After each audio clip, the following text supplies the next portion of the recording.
आज हम लोग बात करने वाले हैं बीए पार्ट 1 हिस्ट्री ऑनर्स का चैप्टर 8 पूरा कंप्लीट हो गया था, बहुत अच्छे से कंप्लीट हो गया था। अब हम लोग इसके ऑब्जेक्टिव क्वेश्चन के बारे में बात करेंगे। और एक बात, चैप्टर 7 तक जो मॉडल सेट है वो दे दिया गया टेलीग्राम ग्रुप में। अगर अभी तक आपने देखा नहीं है तो टेलीग्राम ग्रुप का लिंक जो है वो डिस्क्रिप्शन में दिया गया, वहां से आप मॉडल सेट को देख सकते हैं। आपको पता है कि हम स्पेशल बैच के तहत पढ़ रहे हैं, जिसके तहत पहले चैप्टर कंप्लीट करवाया जाता है, उसके बाद ऑब्जेक्टिव क्वेश्चन, फिर सब्जेक्टिव क्वेश्चन, उसके बाद मॉडल सेट।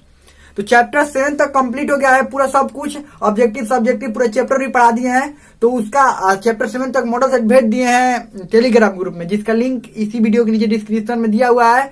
और टेलीग्राम ग्रुप में आपको मॉडल सेट क्या करना होता है, उसका क्वेश्चन सॉल्व करके और उसी ग्रुप में भेजना होता है। और एक बात कि चैप्टर 8 तक, अगर आपने चैप्टर 8 तक इसका वीडियो चैप्टर 8 तक वीडियो नहीं देखा है तो लिंक डिस्क्रिप्शन में होगा, प्ले लिस्ट का, वहां से देख सकते हैं या प्ले लिस्ट में जाकर देख सकते हैं। जो चैप्टर 8 तक वीडियो बना हुआ है वो अगर आपने नहीं देखा है तो उसका लिंक जो है वो डिस्क्रिप्शन में दिया गया। इससे पहले वाला भाग का भी लिंक डिस्क्रिप्शन में दिया गया, वहां से जाकर आप उसको देख सकते हैं। तो चलिए शुरू करते हैं। ये हम लोग ऑब्जेक्टिव क्वेश्चन, अब देखिए ऑब्जेक्टिव क्वेश्चन देखने से क्या होता है, दो फायदा। एगो तो जब सब्जेक्टिव क्वेश्चन हम लिखते हैं, बड़ा वाला जब क्वेश्चन के आंसर लिखते हैं यानी लॉन्ग क्वेश्चन, तो उसमें कहीं कहीं जगह पर आपको कोई डाटा डालना पड़ता है। जैसे सिकंदर की मृत्यु कब हुई, सिकंदर कहाँ का राजा था, ये सब, उसके सेनापति कौन था, ये सब बताना पड़ता है। तो ये ऑब्जेक्टिव भी याद रखेंगे तो सब्जेक्टिव को लिखने में बहुत मदद मिलता है। साथ में ऑब्जेक्टिव जो कुछ क्वेश्चन पूछा जाता है वो सेम टू सेम ऐसा ही क्वेश्चन पूछा जाता है। तो उससे भी और एक बात, तीसरा फायदा क्या होता है कि आपका पूरा रिवीजन हो जाता है। जो भी हम चैप्टर पढ़ाए हैं उसका रिवीजन हो जाता है।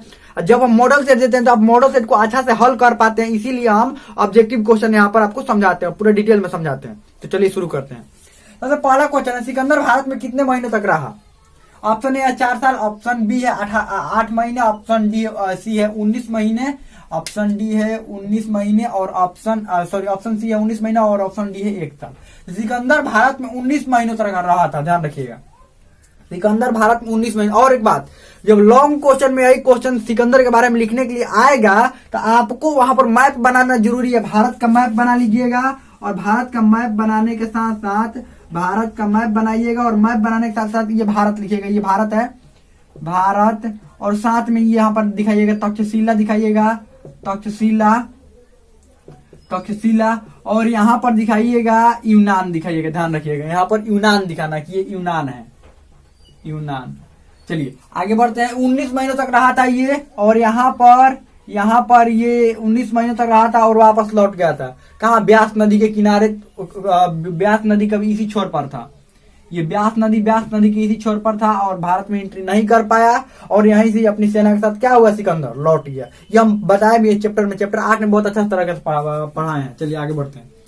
सिकंदर के गुरु का क्या नाम था? सिकंदर को जो गुरु थे उसको बहुत अच्छी शिक्षा दिए थे। किस चीज का शिक्षा दिए थे? शिक्षा के बारे में भी हम बताए हैं। शिक्षा किस चीज के दिए थे? विज्ञान, साहित्य और इतिहास के बारे में, इतिहास, भूगोल के बारे में जानकारी दिए थे। भूगोल, ये सब के बारे में इसके गुरु ने क्या किया था, उसको शिक्षा दिया था। विज्ञान, इतिहास, भूगोल, ये सब के बारे में। और एक बात, उसको लड़ने के प्रशिक्षण तो अलग से मिलता था, लड़ाई करने का, युद्ध करने का, घोड़ा कैसे चलाना है, घोड़ा कैसे मतलब युद्ध में कैसे घोड़ा दौड़ाना है, तलवारबाजी कैसे करनी है, ये सब पूरा अच्छा तरह से। और एक बात कि ये युद्ध रणनीति कैसे बनानी है, तो ये सब अच्छा तरीके से उसको अलग से और प्रशिक्षण दिया जाता था। चलिए आगे, तो इसका गुरु का नाम था अरस्तु। आगे बढ़ते हैं। सिकंदर कहाँ का शासक था? फ्रांस, रूस, मकदूनिया या ईरान? ये मकदूनिया का शासक था। मकदूनिया ये यूनान में एक छोटा सा जगह था, यूनान हो गया, यहाँ से एक छोटा सा जगह मकदूनिया था, इसको मकदूनिया का राजा बोलते हैं, या यूनान का इसीलिए भारत पर यहाँ पर मकदूनिया का आक्रमण कहते हैं। जब ये आक्रमण किया था लेकिन सफल नहीं हो पाया था, भारत में तो आक्रमण किया था लेकिन सफल नहीं हो पाया था, तो ये मकदूनिया का आक्रमण कहते हैं, यूनान का आक्रमण करते हैं, या सिकंदर का आक्रमण कहते हैं। ध्यान रखिएगा, जब सिकंदर भारत पर आक्रमण किया था तो आक्रमण को किस किस नाम से जाना जाता है? मकदूनिया का आक्रमण, सिकंदर का आक्रमण या यूनान का आक्रमण, ये तीनों एक ही नाम से जाना जाता है। ध्यान रखिएगा, मतलब एक ही आक्रमण तीनों नाम से जाना जाता है। आगे बढ़ते हैं। भारत पर पहला विदेशी आक्रमण करने वाला था कौन? मतलब करने वाला था। ऑप्शन ए है सिकंदर, ऑप्शन बी है डेरियस प्रथम, ऑप्शन सी है नियार्कस और ऑप्शन डी है सेल्यूकस निकेटस। तो भारत पर आक्रमण करने वाला पहला कौन था? कौन विदेशी था जो पहला भारत पर आक्रमण किया था? हम बताए भी हैं इसी चैप्टर में, अगर आप पढ़े होंगे तो सब कुछ आपको याद होगा। कौन था? ये था डेरियस प्रथम, न कि सिकंदर नहीं था, ये दूसरा था। पहला डेरियस प्रथम जो कि ईरान से आया हुआ था, ये कहाँ का था डेरियस प्रथम, ये ईरान से आया हुआ था और भारत पर आक्रमण किया था, लेकिन यहीं पर आक्रमण करके रह गया था, तक्षशिला में आक्रमण करके यहीं पर भारत में ये भी एंट्री नहीं किया था, और यूनान का शासक भारत में एंट्री नहीं किया था, यानी सिकंदर भी भारत में एंट्री नहीं किया था। आगे बढ़ते हैं, सिकंदर का सेनापति का क्या नाम था? डेरियस प्रथम, सेल्यूकस निकेटस, फिलिप या डी मंगोल? तो ये सेल्यूकस निकेटस था जो सिकंदर का सेनापति था। देखिए सिकंदर के बारे में पढ़ा रहे हैं ना, अगला वाला मौर्य वंश के बारे में है। जब मौर्य वंश का शासन का लाएगा, क्योंकि आपको पता ही है चाणक्य और चंद्रगुप्त मौर्य ने दोनों ने मिलकर ये सिकंदर को तो यहाँ से भगा दिया है। तब यहाँ पर ये मगध पर किसका शासन है? नंद वंश का।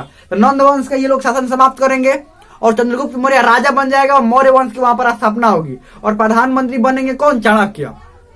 तो वहां पर उस समय इसका सेनापति जो सेल्यूकस निकेटस था ये भी इसके साथ चला गया था। कहां पर? ये भी यहाँ से निकल गया।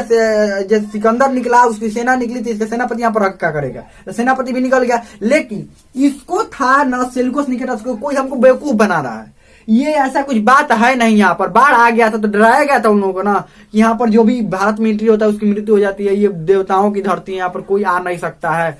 तो इसको शक था कि कोई हमको डरा रहा है। लेकिन सेना जब वापस लौट रही है, राजा वापस लौट रहे हैं, तो इसको भी तो वापस लौटना है ना। जब तो उसके बाद यहाँ पर लौटते समय जब मृत्यु हुई सिकंदर की, तो मृत्यु होने के बाद क्या हुआ कि ये बन गया, प्रमुख बन गया, उसका सेना का प्रमुख बन गया। उसके बाद फिर आएगा ये आगे आपको बताएंगे मौर्य वंश में, जब मौर्य वंश पढ़ाएंगे उस समय बताएंगे। चलिए आगे बढ़ते हैं। डेरियस प्रथम किस वंश का था? यानी इसका वंश क्या था? मकदूनिया वंश, डेरियस वंश, शिशुनाग वंश या हकमनी वंश? तो ये था डेरियस प्रथम था, ये था हकमनी वंश का। ध्यान रखिएगा, डेरियस वंश नहीं होगा, मकदूनिया वंश नहीं होगा। ये डेरियस प्रथम था हकमनी वंश का, ये ईरान से आया हुआ था, ध्यान रखिएगा। आगे बढ़ते, सिकंदर की मृत्यु कब हुई थी? 320 ईसा पूर्व, 323 ईसा पूर्व, 430 ईसा पूर्व और 280 ईसा पूर्व। भारत में इसका आक्रमण कब हुआ था? आक्रमण सिकंदर का आक्रमण भारत में 326 ईसा पूर्व में हुआ था। कब हुआ था? 326 ईसा पूर्व में।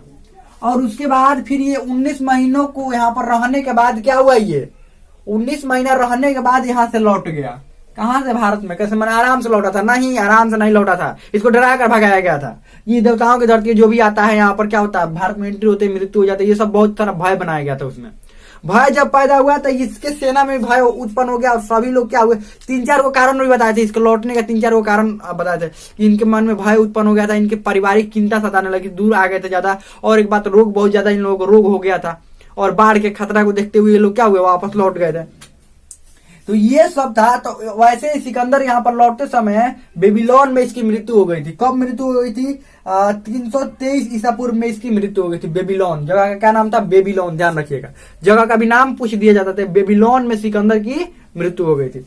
आगे बढ़ते हैं, और उसके बाद उसका सेनापति बना था, उसका प्रमुख बन गया था ये सेल्यूकस निकेटस, इसका प्रमुख बन गया। सिकंदर और पोरस के बीच में किस नदी के तट पर युद्ध हुआ था? सिकंदर और पोरस के बीच में सिंध का राजा पोरस, किसके बीच में युद्ध किस नदी पर हुआ था? ब्यास, गोदावरी, गंगा या झेलम? तो ये झेलम नदी के तट पर हुआ था। और पोरस और सिकंदर के बीच युद्ध हुआ तो सिकंदर को मदद किसने किया था? तक्षशिला का राजा आम्बी ने सिकंदर को बहुत अच्छा तरह से मदद किया, और पोरस की एक एक बात बता दी कि ये इसकी कमी है, ये इसकी ताकत है।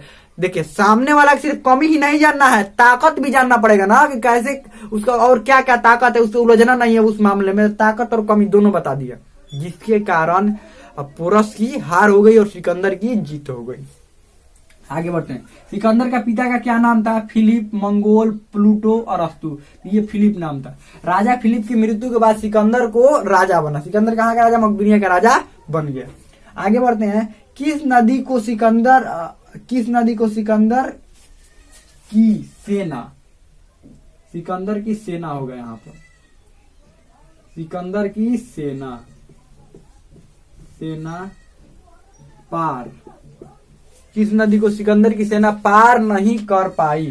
किस नदी को सिकंदर की सेना पार नहीं कर पाई और वापस लौट गई? किस नदी को पार नहीं कर पाई? ऑप्शन ए है झेलम, बी है गंगा, सी है ब्यास और डी है गोदावरी।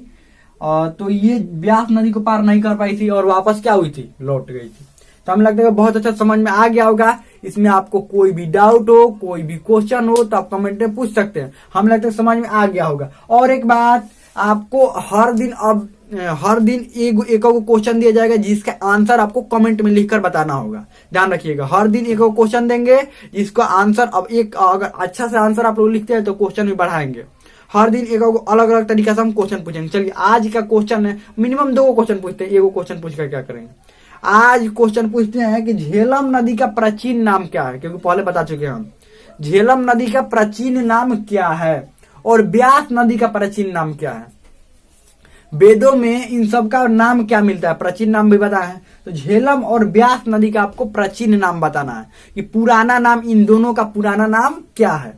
तो हमें लगता है समझ में आ गया, ये आज का क्वेश्चन है। अब हर रोज ऐसे ही हम क्वेश्चन देंगे, कम से कम 2 क्वेश्चन हर रोज दिया जाएगा। ध्यान रखिएगा, वो पहले का पुराना वाला जो भी पढ़ाए उसमें से 2 क्वेश्चन आपको रहेगा कि आप पढ़ रहे हैं, रिविजन कर रहे हैं कि नहीं कर रहे हैं, तो इसका सब पता चल जाएगा। तो आप कमेंट में इसका आंसर लिखकर जरूर बताइएगा। ध्यान रखिएगा, इसका आंसर आपको कमेंट में लिखकर जरूर बताना है। तो हमें लगता है बहुत अच्छा समझ में आ गया होगा। इसमें आपको कोई भी डाउट हो, कोई भी क्वेश्चन हो तो आप कमेंट में पूछ सकते हैं। हमें लगता है समझ में आ गया होगा।